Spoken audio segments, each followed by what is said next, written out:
That's enough. No.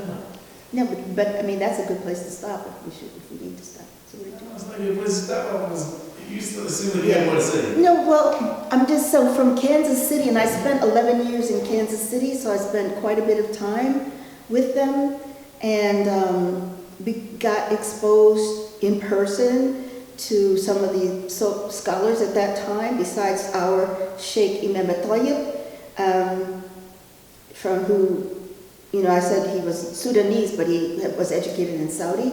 And I ended up getting in sort of like the hierarchy. I was elected to the board of, executive board there in Kansas City, and there was definite opposition to me as a woman being in any position because, as I said, most of them were kind of immigrant Muslims, but at the same time, some of them came to me kind of whispering, some of the brothers, "Sister, I voted for you."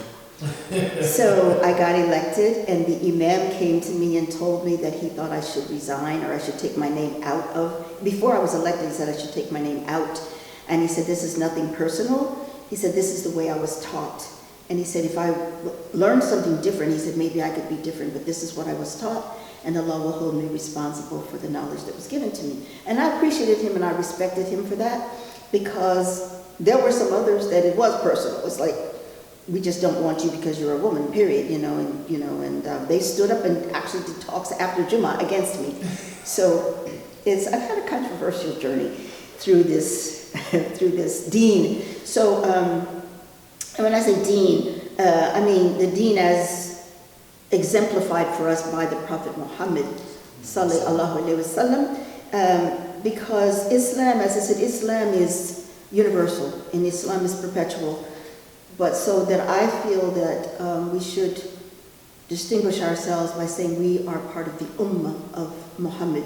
We are part of that revival of Islam that has particular structure to it. You know, our method of prayer and our positions of prayer are not the same as others. Our way of fasting is not the same as others, but we have the same things that others have. We have our belief in the one supreme being, who we're using Arabic terms, so we say Allah. We have our prayers, and we have our regular prayers throughout the day, and we have our zakat. We gave charity all the time. When I was a Catholic, regularly. Every Sunday we had to give so much or whatever, and we have our fast, which is Ramadan. They have Lent, others have Passover, and others have different things. So we all have the same fundamentals. When I say the same fundamentals, but it's like sameness does not mean what it's like exact. It's not exactly. It's not. What is that expression? It's like unity is not conformity or something like. But you can be different, but still be part of the same thing. So we are still all part of this system of Islam. We're just in different groups, and we have different ways of being in it. So from that time, I went from Missouri to Illinois to teach in an Islamic school, and from Illinois to Indiana to work with the Islamic Society of North America.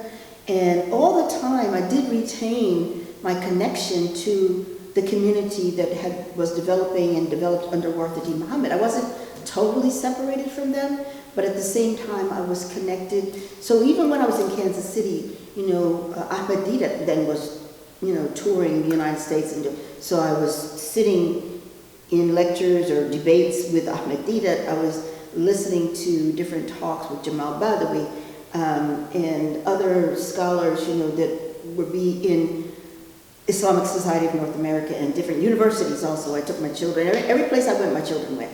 So, because I never felt, as some people do, oh, they're too young, or they don't have patience. No, you will sit here and listen to this.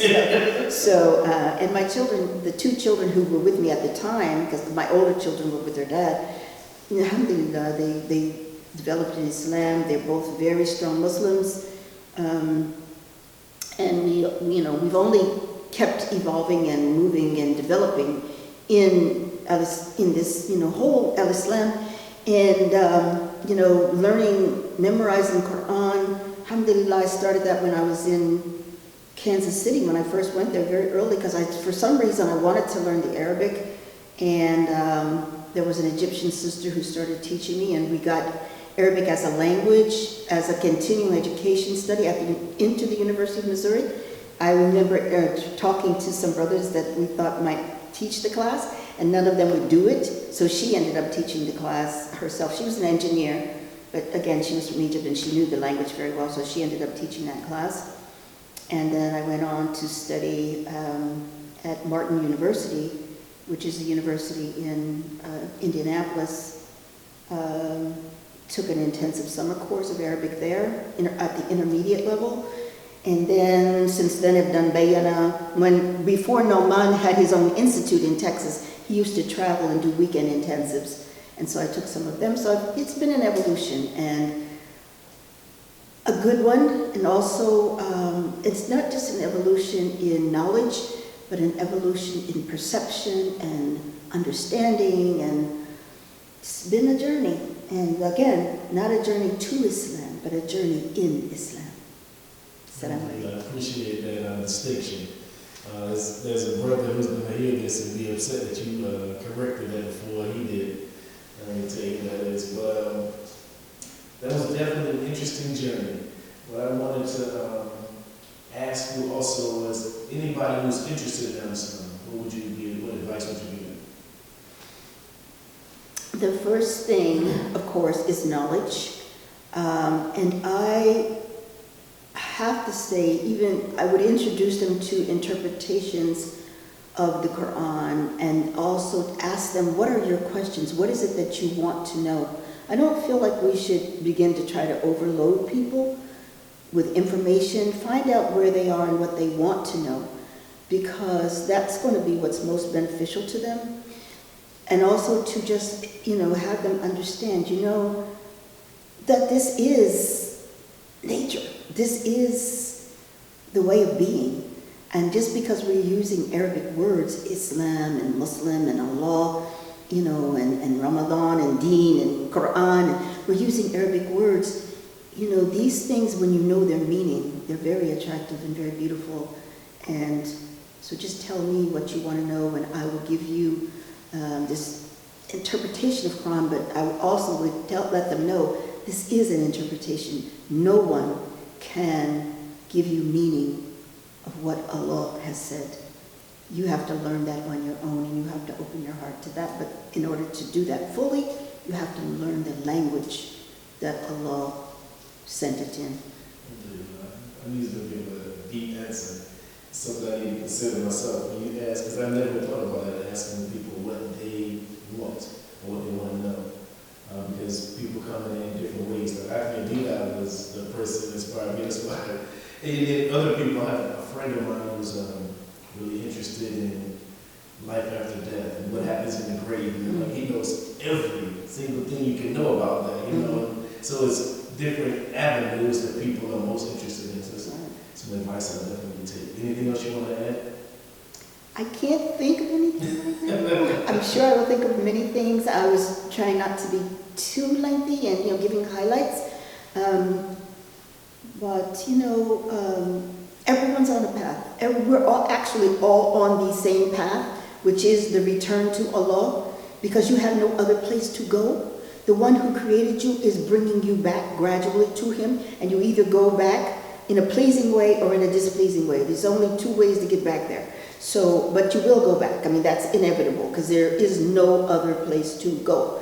We are not beings of a physical world. We came from a non-physical, unseen world into this physical world, and we will return out of this physical world back to that unseen world. And so we're all on that path. It is just how we venture on that path and how we travel. So the last thing is you have written a book.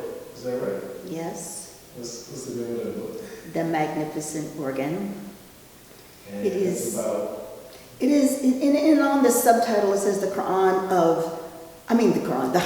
of Quran, Hadith, science, and holistic experience, or something. Maybe I don't have it exactly right, but it was because I started practicing holistic medicine formally in 1992. So it's been 30, and I'm into the 31st year now. I started practicing holistic medicine, and my teachers were not Muslims. I studied under Christians, but they were spiritual, and I had to, in my mind and in my spirit, to restructure everything under the supervisory knowledge or the arsh of Islam. So I had to come to understand things in a possibly different way than other people were understanding, other students and my teachers also. So as I came to understand some things about the heart, again, from working with the heart in my healing practice and from studying about the heart, reading hadith about the heart, what the Quran is saying about the heart, and then connecting that with what's happening as I'm feeling people's hearts in my healing practice. And then when I went to Sudan in 1998, I was teaching engineers, teaching them English about, had to teach English according to their field. So my electrical engineering class, that was the ones who really caused things to click for me, because we learned about energy and the way energy proceeded and the energetic, like negative, positive nodes of the body, right side is positive, left side negative, brain positive, heart negative, these different, electrical nature of the body, the physical body. So I was in a class one day teaching these engineers, and something going in my mind, because I had read an article in one of the magazines about, the programming going on between the heart and the brain. And I said to the engineers, I said, what's the natural path of electricity? They said from the negative to the positive. And I was like, oh my God, the heart is negative, the brain is positive.